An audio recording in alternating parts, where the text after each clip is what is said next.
Hi Capricorn, welcome to September. This is Teresa from Tarot by T. And before I start your reading, I want to call in some good energy. So this month we have a full moon in Pisces, which is happening at the beginning of September. And the new moon is going to be in Virgo. And both these moons are favorable to your sign. The new moon in Virgo is being trined by your ruling planet Saturn, and that's on the 17th.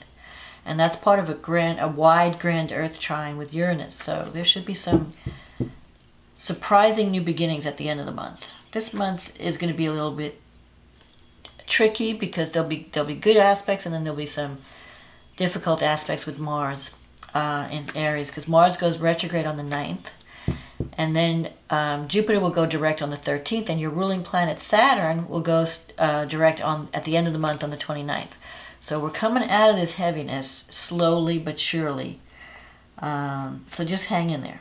Anyway, let's see what the cards say about Capricorn. What does Capricorn need to know about love and relationships for the month of September 2020? What does Capricorn need to know for September 2020? What's coming up for Capricorn in terms of love and relationships?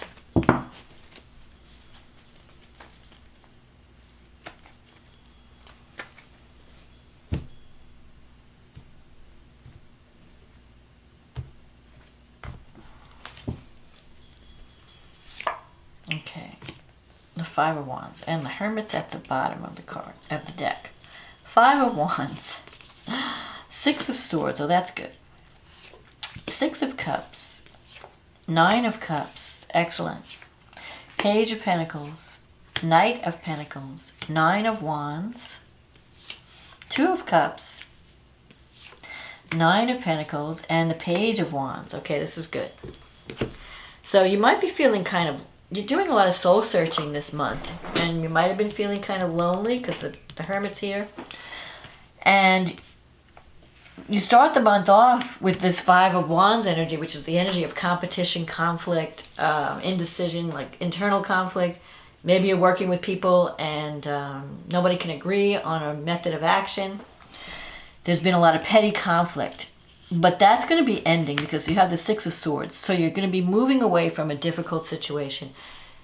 Basically, you're going to have to learn how to communicate and be diplomatic this month, and learn how to navigate a difficult situation through communication.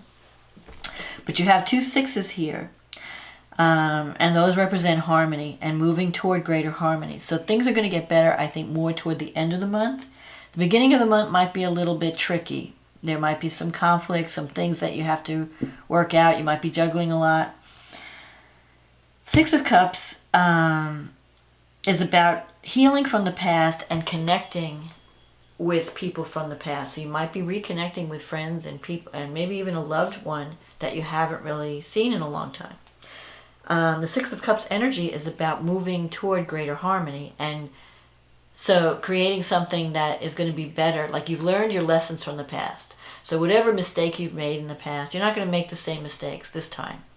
And you're going to take that knowledge from the past to make the future better. You have the Nine of Cups here. This is a wish fulfillment card. So you're going to be getting what you want this month.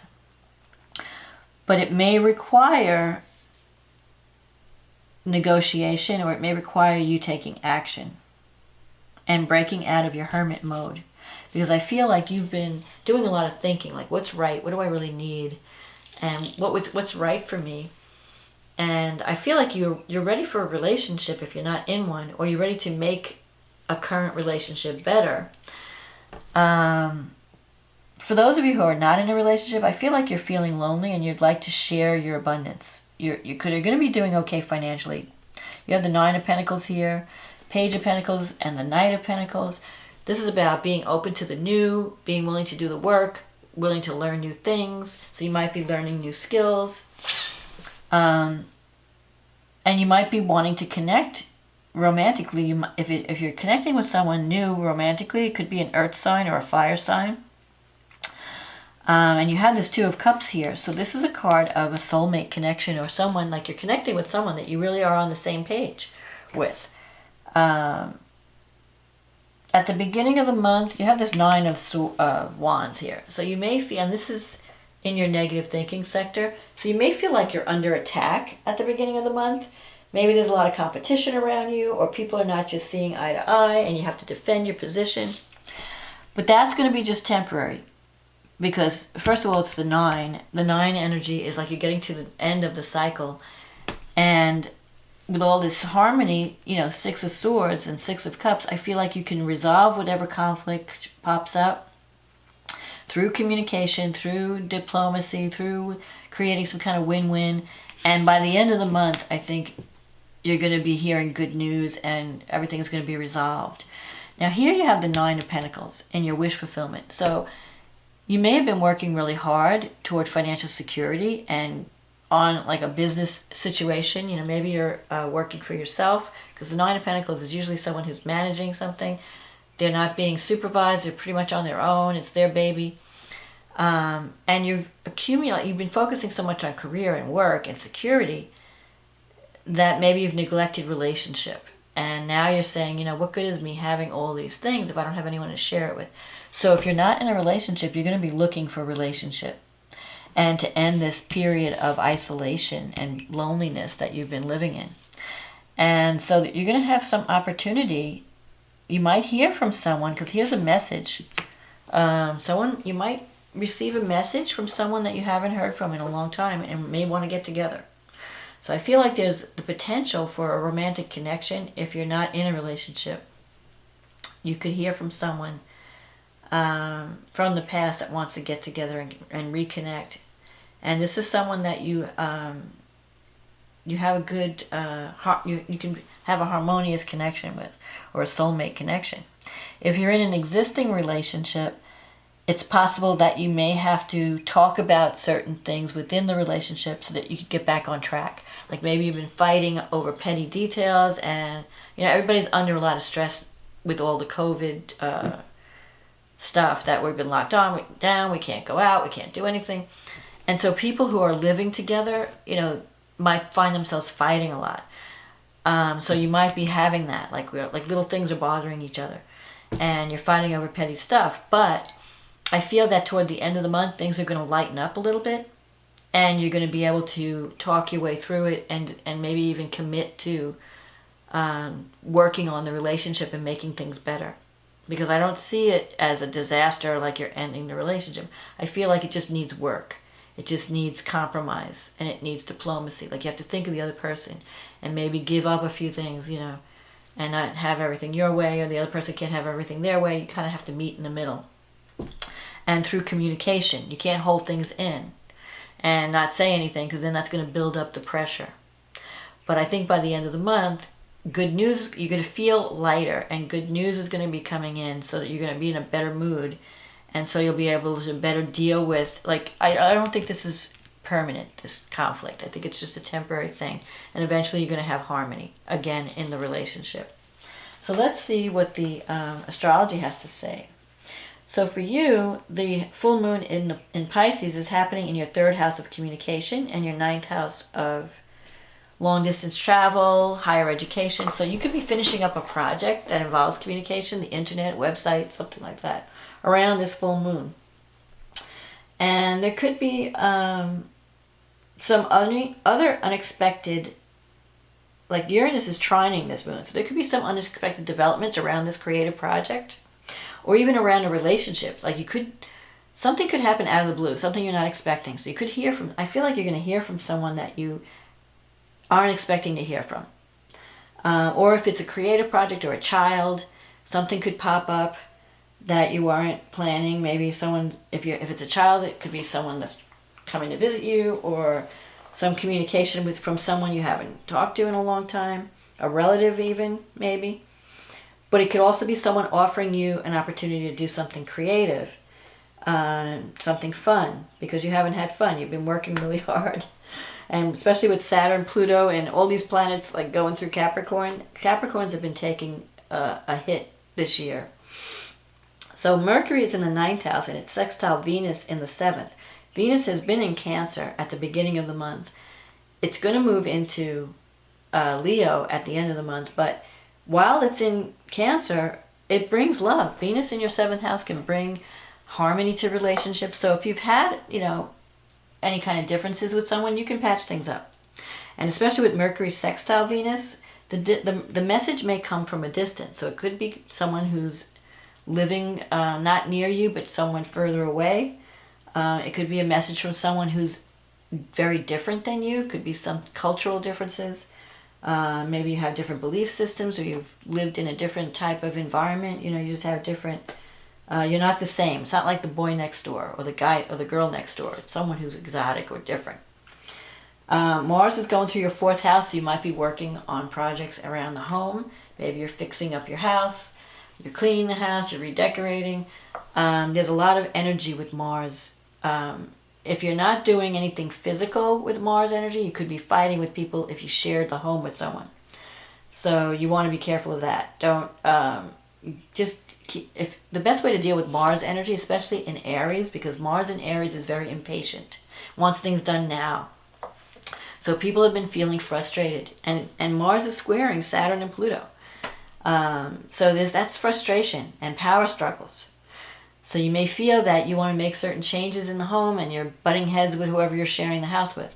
They want this, you want that, and you're fighting over petty things, how to hang the toilet paper or something, or what color to paint the bedroom, That's for married couples or couples who are living together. But if you're living on your own, you might just be working around the house. And that's the best thing, because then you won't be fighting with anybody. You have all these planets, Jupiter, Saturn, Pluto in your 1st house. So you're going through some major changes. I mean, Pluto is changing how you're seeing yourself, how you're being seen in the world. You're stepping up to your power. You're learning how to deal with power. You may have power struggles with people, or you're learning, how do I express my power? How do I take responsibility for my life? Saturn's in the 1st house. You want people to take you seriously. So if there's any conflicts, it's usually around those issues. Neptune's in the 3rd, so you want to make sure that when you're communicating, that you're being clear, that people are understanding you, and that you're not being misunderstood or misinterpreted. Now this month, Venus is opposing Saturn.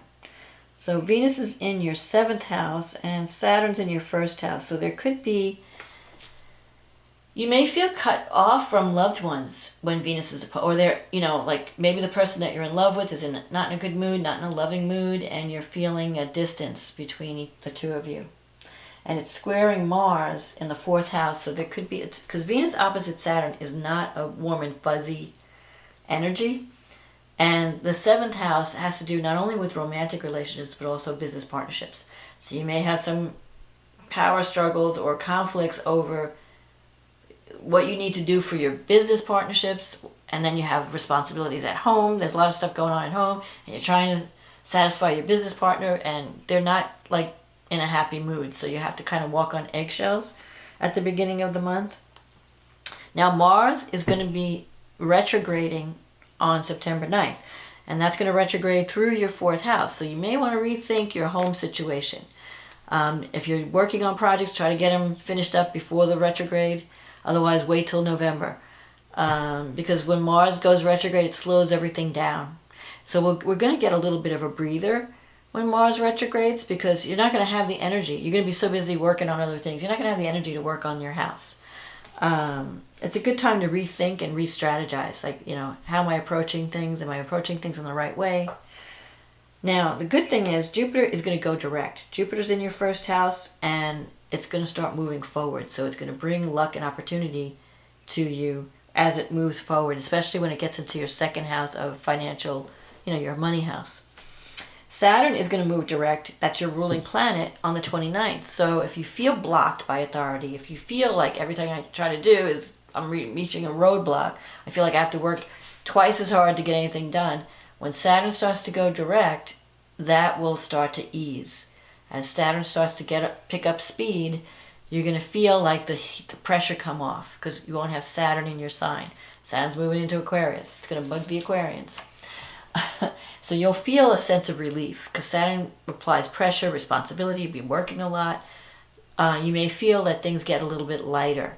The only thing is when Saturn moves into your second house, you're going to have to start focusing on your financial situation. But we'll get into that later in the year.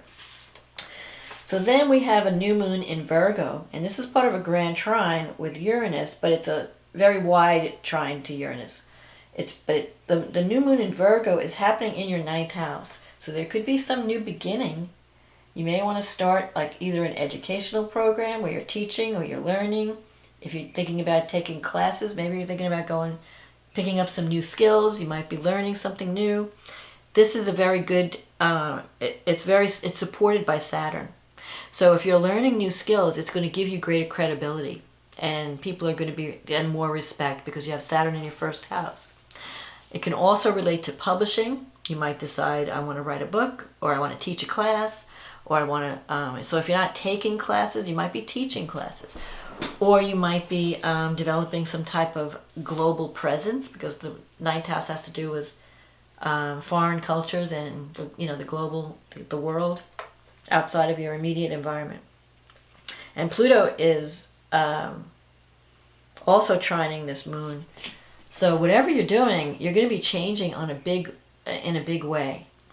Whatever you start with this new moon could be in place for a long time. So choose your path wisely. Really think about where you want to go.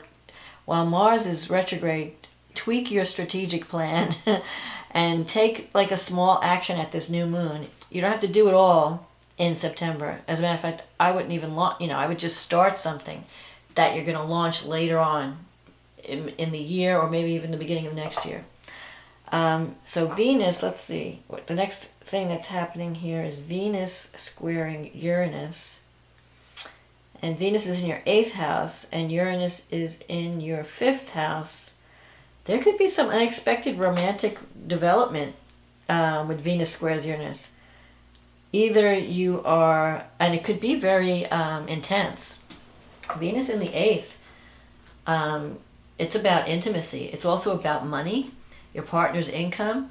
You could be connecting with someone that brings financial support to your life, or you could be connecting with someone where you have a really deep connection on a intimate level, more than just, it's not superficial. But it could be like sudden and exciting.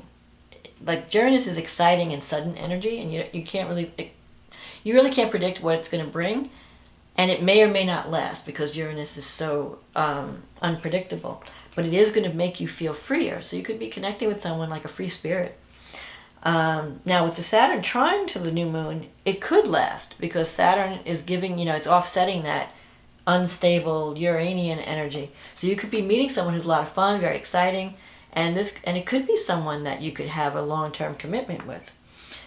Mercury is in your 10th house, and it's squaring Jupiter and Saturn and Pluto. So there could be some challenges that come up with a career situation. Mercury has to do with ideas and communication. So you want to make sure, like you may have ideas that you feel, you may want to do things one way, and the people that you're working with, especially authority figures, may want to do things a different way. They may not agree with your ideas. You may feel stifled when Mercury is square Saturn and Pluto. Like you feel like you can't, on the one hand, Mercury and Pluto contacts make you see the truth, like you can see behind the surface of what someone is saying. But at the same time, Mercury square Saturn is a depressing influence. You may be thinking, so don't be paranoid with this Mercury square Saturn. It's easy to get paranoid and think negatively. So you got to try and keep your mind on the positive. If you have any kind of disagreements with someone because of ideology, you want to do things one way. It could even be a communication issue. Just want to make sure that you're being heard, that your voice is heard. Don't be afraid to speak up. But you can't expect, you may not get your way in all situations. You may have to concede to another person, but that's just the nature. Don't let it depress you. Mars is going to be squaring Saturn and Pluto, and that is, because Mars is going to be retrograding in Aries. Mars is in your 4th house, squaring Saturn and Pluto. If you're living with someone, you could have some power struggles around the home. Because Mars going through the 4th house Mars is the warrior, and it's when it's squaring Saturn and Pluto, it's creating tension and frustration. So don't let any family issues make you, stress you out, where you're feeling, where it affects your career or it affects your, your mood. Just learn how to communicate, and don't get too overworked. Don't react. Don't go on the warpath, because Mars in Aries, you want to take action. Don't take quick action, especially because Mars is going to go retrograde. You want to rethink things. It's not the right time to really push forward. It's more to sit back, let the other person approach you. Because if you're trying to usually when Mars is retrograde, if someone is trying to attack an enemy, they're not going to be successful. Things that get started when Mars is retrograde usually fizzle out, and they don't amount to anything. So you don't want to start anything important while Mars is retrograde. You want to, take a step back and maybe start, you might want to rethink things and tweak things and, go over plans already that are in motion and make them better, but you don't want to launch anything really important. Wait till the end of November before you do that. But the Grand Earth Trine usually brings abundance. So it's affecting your 9th house. Let's see, what else?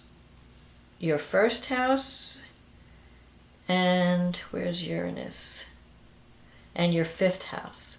So I think the Grand Trine, this new moon, is going to be more about romance and creativity. So if you're going to be connecting with someone this month, it could be a creative project that really speaks to you. It could be a creative project that you really enjoy doing, that you have fun with, that really utilizes your talent. Or you could be connecting with someone who is creative, and the two of you together, as a partnership, are doing something fun together. So I feel like in spite of whatever's going on in the work world and with authority figures, there might be some tension with that and work projects. The relief is this, maybe a new romance or a new relationship or a better relationship with your current partner, where you're building more fun into your life. So it's not going to be all work and no play this month. You have the ability to connect with someone and have some fun this month. So look forward to that. And get out of your hermit mode. Reach out and ask people for help. Don't do it all. Capricorn likes to do everything. You take on too much. Sometimes you have to, say, hey, I need help. It's okay to say that. So anyway, Capricorn, I hope you enjoyed this reading. This is my forecast for September. We're going to be in the thick of it until the end of the year. So just batten down the hatches and try to have fun wherever you can. And leave time to recharge and take care of you. So if you like this reading, click on the like button if it resonated with you. Leave a comment. If you'd like a private reading that talks about your specific situation, click on the link in the description box and we can get you on the schedule. In the meantime, enjoy September. There's a light at the end of the tunnel, so just hang in there. And I'll talk to you again next month. Okay, bye now.